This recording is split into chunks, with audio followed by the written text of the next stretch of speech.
고맙습니다.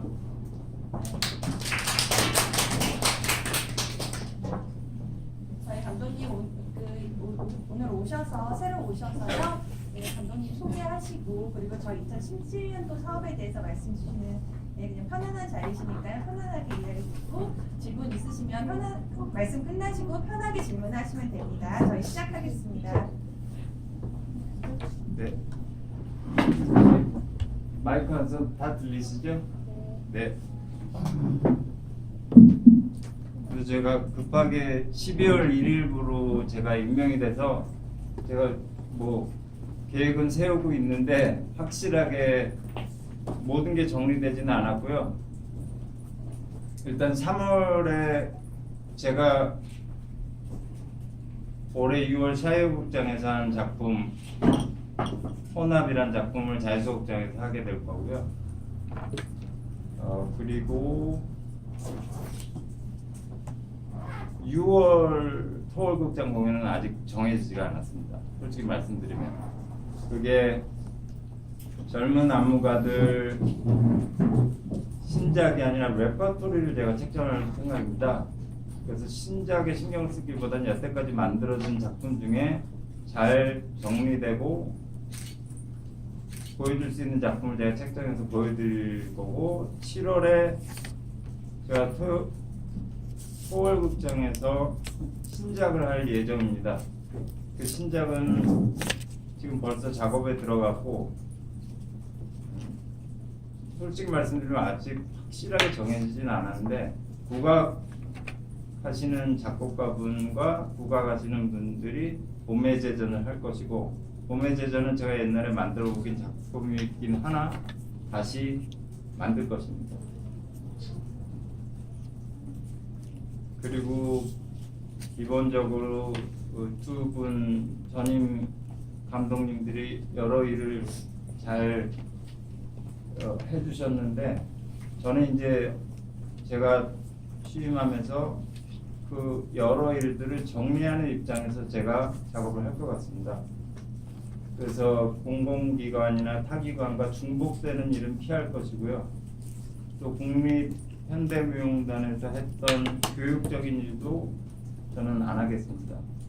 그래서 오로지 제가 신경 쓰는 거는 무용수들 그리고 신작에 대해서 창작물에 대해서 또 국제교류 그게 제 관점입니다. 제가 여기 말씀드릴게요. 비전 동시대적 춤을 통해 계층과 지역 세대를 아울러 모두가 함께 참여하고 즐기는 현대무용 환경 조성 네, 이렇게 돼 있는데요. 이게 제가 할 일인 것 같은데 저는 3분법이 없습니다. 저를 어느 정도 아시겠지만 저는 발레, 현대무용, 한국무용 이걸 나누질 않습니다. 제 목적은 실은 한국 무용술이 탁월합니다. 저는 외국에서 작업을 시작했기 때문에 한국 무용술의 특별한 점을 알고 그래서 한국의 미를 무용술을 통해 제 작품을 가지고 해외와 교류를 할 것입니다. 그래서 해외 교류가 중점적인 작업이 될 것이고요. 또 아까 말씀드렸던 우리나라가 보유하고 있는 유능한 안무자들의 신작 말고 여태까지 축적해왔던 레퍼토리를 해외에 소개할 것입니다.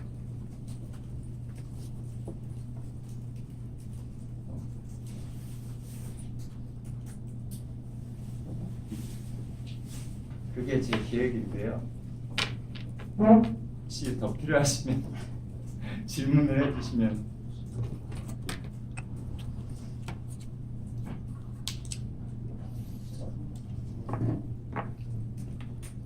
그래서 제가 가진 레퍼토리 이번에 아까 얘기했던 혼합이란 작품하고 볼레로란 작품 그리고 핀란드 WHS랑 작업했던 또 하나의 백조가 레퍼토리로 들어갈 것 같습니다. 그 외에는 제가 이제 신작을 만들어야겠고요. 주로 이번 17년에는 제가 교류 사업을 시작하고 18년에는 성과가 보이도록 하도록 노력할 것입니다. 그래서 유럽에 있는 무용단 그리고 미국에 있는 무용단 이렇게 지금 1차적으로 교류를 할 예정입니다.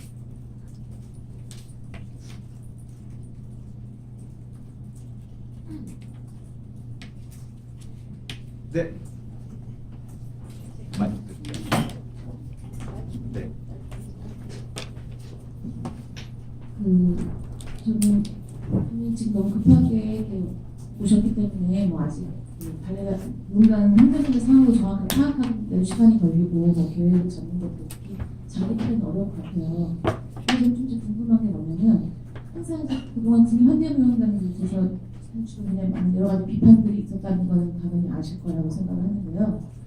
국립현대무용단에 대해서 예를 들면 지금 우리나라는 국립단체가 단장 겸 예술감독이잖아요. 그러면은 행정가로서의 단장과 예술가로서의 그런 예술감독 어느 쪽이 사실 방점은 많이 달라지긴 하는데 그동안에 어떤 국립극단이든 다른 국립단체를 보게 되면 그 예술감독이 오히려 그 자기 작품보다 그러니까 행정가에 치중하는 편이 많았어요. 근데 현대무용단 같은 경우는 앞에 전임부 단장 같은 경우는 조금 더 자기 작품을 많이 한다 해서 약간 국립현대무용단을 사유화하는 거다라는 말까지 나왔고 그래서 최근에 국립현대무용단을 조금 다시 오히려 국립현대무용 직원 센터로까지 바꾸자. 굳이 이걸 예술감독 혼자만 위한 단체로 만들 것이냐는 말도 얘기까지 나왔다는 거죠. 왜냐하면 그 전임 단장들이 했던 그런 작품들이 예를 들면 레파토리에 남은 것도 아니고 오히려 아까 말했지만 교육사 아가씨라고 했지만 교육이든 뭐딴거 부수적인 것들은 뭐 성과가 나는지 모르겠지만 가장 중요하고 창작이라는 부분 성과가 많이 안 났던 게 가장 사실 문제가 됐던 건데 안녕 선생님께서는 그 앞으로 어떤 단장 행정가로서의 단장과 예술가로서의 예술감독에서 어떤 점이 사실 방점을 두고 하시고 싶으신 건지 좀 궁금합니다. 제가 잘하는 일을 해야죠. 저는 무용수 트레이닝과 창작을 할 것입니다. 그리고 행정에 대해서는 방향성만 제시할 것입니다.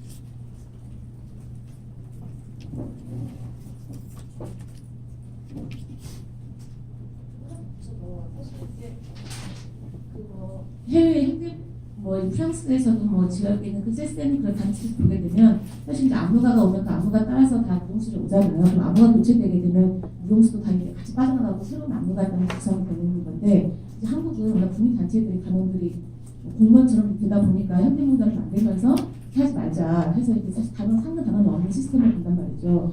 그 국립국가도 바뀌었지만 결국은 국립 발단 외에는 사실 전달할 수 없지만 그러다 보니까 이제 너무 작품하기가 어렵기 때문에 이제 국립극단 같은 경우는 일종의 시즌 단원제를 만들어가지고 이제 1년에 몇 편 이상 이런 식으로 하고 있어요. 그리고 국립현대무용단도 뭐 시즌 단원까지는 아니지만 사실 맨날 보는 무용수들한테 나오고 있는데 이제 차라리 그럴 바에 아니라 정말 시즌 단원을 해가지고 뭐 1년이든 2년이든 뭐 계약을 하는 게 좋은 건지 아니면 작품마다 계속 뽑아서 이렇게 하는 건지 그럼 무용 트레이닝이라고 말씀하셨지만 사실은 상근 단원이 없는 거잖아요.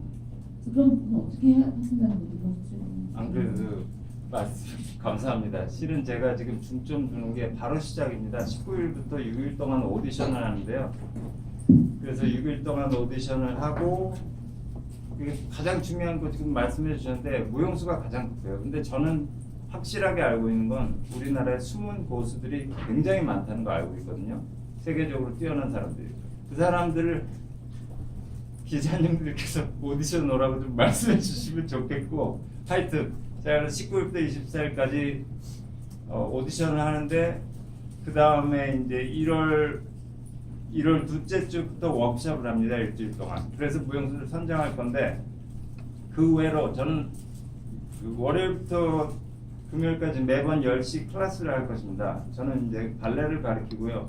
여러분들이 생각하시는 클래시컬 발레는 아니고 모든 무용수를 위한 발레인데 거기서 매번 수시로 오디션을 할 것입니다.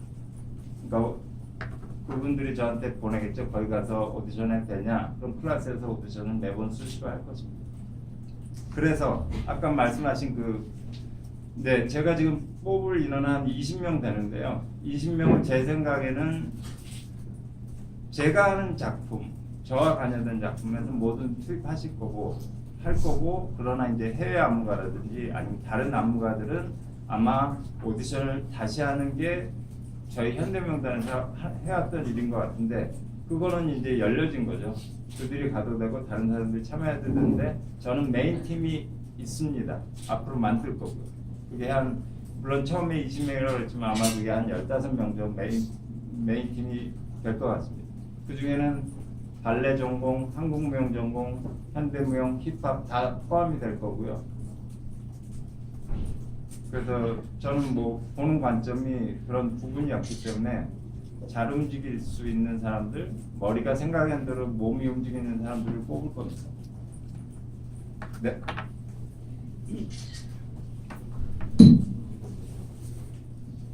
네, 제가 두세 가지 질문을 좀 드리겠습니다. 아까 그 무용수 부분에 있어서 그 3분법을 가지지 않겠다라고 그 무용에 있어서 작품에 있어서 그랬는데 무용수를 그럼 선발하는데 각각의 분야는 각각의 그 무용수들을 뽑는 건지 아니면 두루 잘하는 그런 무용수들을 뽑으려고 하는 건지 이런 부분이 나는 궁금하고요. 그 무용수들을 볼 때 아까 숨은 고수들이 많다고 했는데 어떤 점이 우리나라 한국 그 무용수들이 굉장히 훌륭하다고 했는데 어떤 점이 가장 훌륭하다고 생각하시고 뽑는 건지 그 말씀을 좀 해주시고 이 부분은 조금 뭐 거슬릴 수도 있을 만한 질문일 것 같은데요. 사실 이번에 이제 지금 뭐 나라가 지금 뭐 난리 아니니까 그 문화부여자에 대한 얘기들이 많이 나오지 않습니까? 그리고 지금 우리 양 감독님이 여기 오시기 전에 뭐 저희도 보도를 내보고 했지만 그 여러 곳에서 그 차은택과 뭐 좀 관련된 거 아닌가? 그러니까 어떤 이런 이제 굉장히 지금 뭐 여기 기자분들도 아마 그런 의구심을 많이 갖고 있을 겁니다. 그리고 지금 시기는 어떤 인사들을 하지 말아야 된다라고 그 정부가 여러 가지 지금 그런 부분들을 얘기를 했는데도 불구하고 굳이 지금 새롭게 인사를 하는 부분에 대해서 뭐 본인의 또 일이라 굉장히 좀 곤란하시겠지만 또 거기에 대해서 명확한 말씀을 좀 해주시면 네. 고맙겠습니다. 알겠습니다. 그럼 처음부터 대답할까요? 하나씩 더 하시죠. 처음에 말씀하신 게 구분 지어서 뽑느냐 그거는 아닙니다. 제가 이제 여태까지 경험한 바로는 뭔가 하나를 잘하면 다 잘하는 것 같습니다.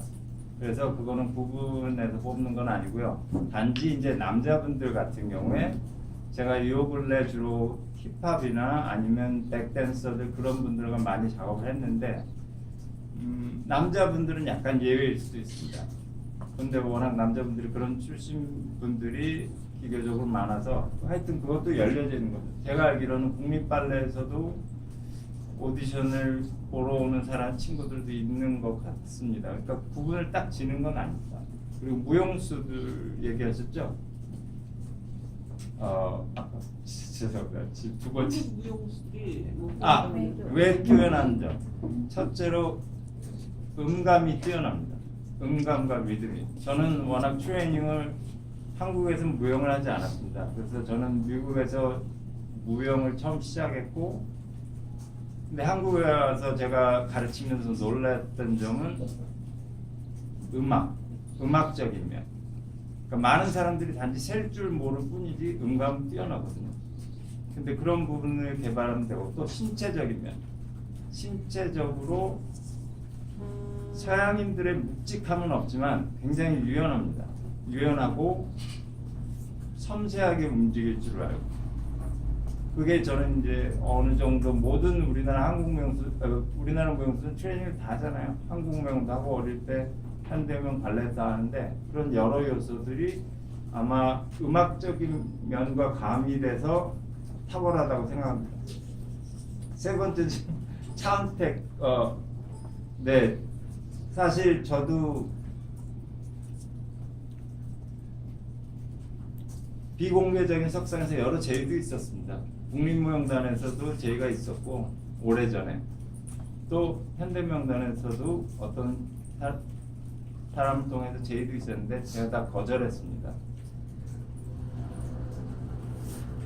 왜냐하면 저는 제가 하는 일에 만족하기 때문에 더 이상 일을 크게 벌리고 싶지도 않고 한국예술종합학교에서 좋은 무용수를 만들고 그러는 게 제 그냥 조용히 행복했는데 글쎄요 저도 뭐 이런저런 얘기를 듣고 그냥 사명감이라고 생각했습니다. 그래서 이번에 받아들인 거고요. 나라가 어지러울 때 왜 받아들였냐고 그러실 수도 있겠지만 저는 제가 잘할 수 있는 일을 사명감으로 알고 받아들였습니다.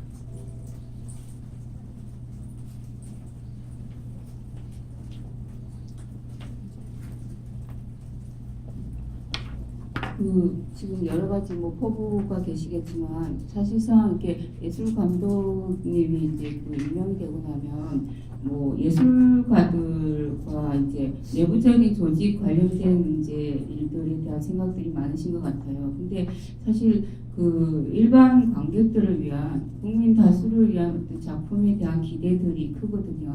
그랬을 때 지금 그러니까 어떤 작품 이제 아카이브 이제 작품 측면에서 얘기를 하셨는데 그런 측면에서 이제 좀 해외의 트렌드라든지 해외 극장과의 교류라든지 이런 것들로 통해서 우리가 좀 세계적인 작품들을 볼 수 있는 그런 뭐 작품이나 기회나 이런 건 없는지 하는 게 첫 번째고요.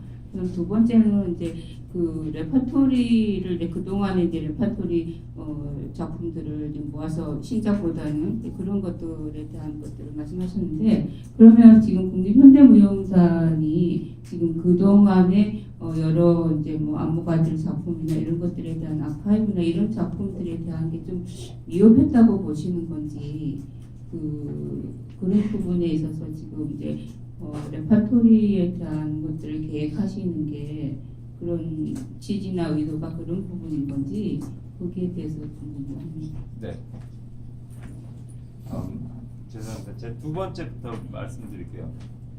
저는 미흡했다는 생각은 안 합니다. 단지 제가 보는 관점으로 볼 때 축적된 제 레퍼토리라고 하는 건 모든 한국에서 일어난 여러 가지 작품들에 대해서 말씀드리죠. 그 중에 제가 선정해서 다시 보여드리고 싶은 작품을 다시 보여드리고 싶다는 취지입니다.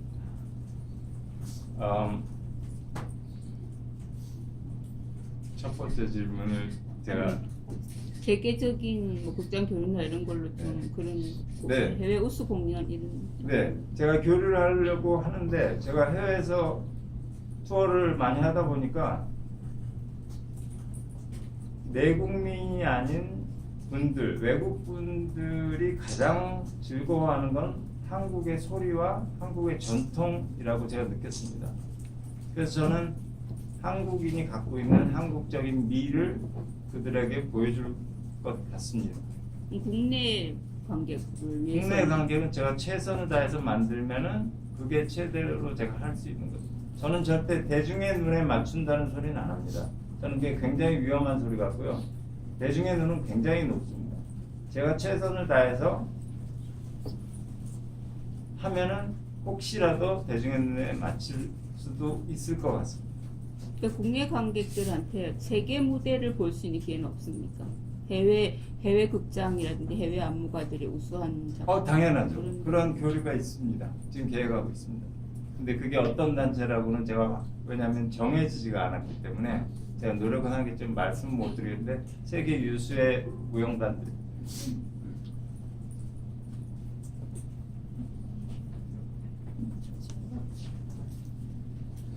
예, 프레뉴스 문성식 기자입니다.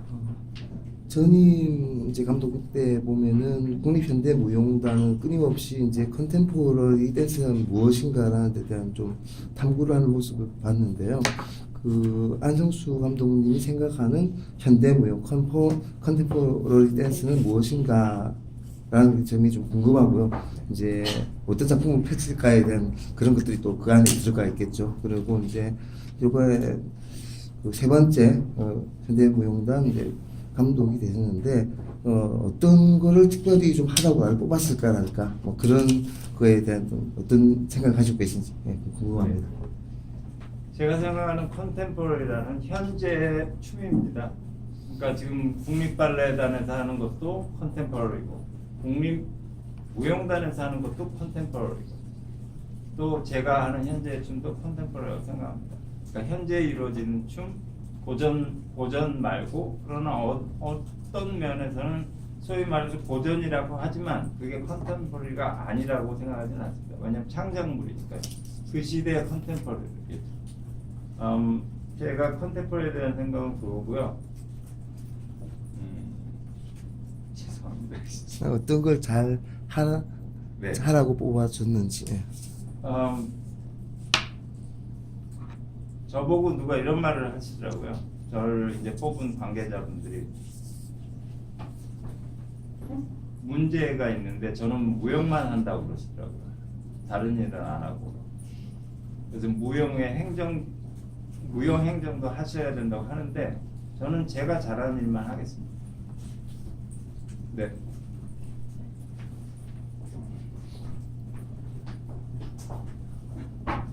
예, 저 이제 기본적으로 단장님께서 이번에 취임하신 거에 대한 그거에 대한 정당성은 좀 의심하지 않고 한데 두 가지는 좀 짚고 넘어갔으면 좋을 것 같아서 말씀을 드리는 건데요. 첫째로 저게 그 2010년 춘지 9월호에 고정 레파토리와 자기 표절이라는 제목으로 그러니까 작고하신 이제 김승현 평론가 그래서 이제 글을 쓰신 게 있는데 거기서 이제 원래 만들었던 작품을 똑같이 이제 갖고 와서 작품을 다른 작품으로 또 만들었다는 지적을 한번 하신 게 있고요. 그 다음에 두 번째로 2012년에 이제 국립무용단에서 이제 출연했던 이제 단 같은 경우도 이제 이제 지리 킬리안이라고 잘 아시겠지만 그 1995년도에 출연했던 작품과 그 형태나 안무 행태가 굉장히 유사하다.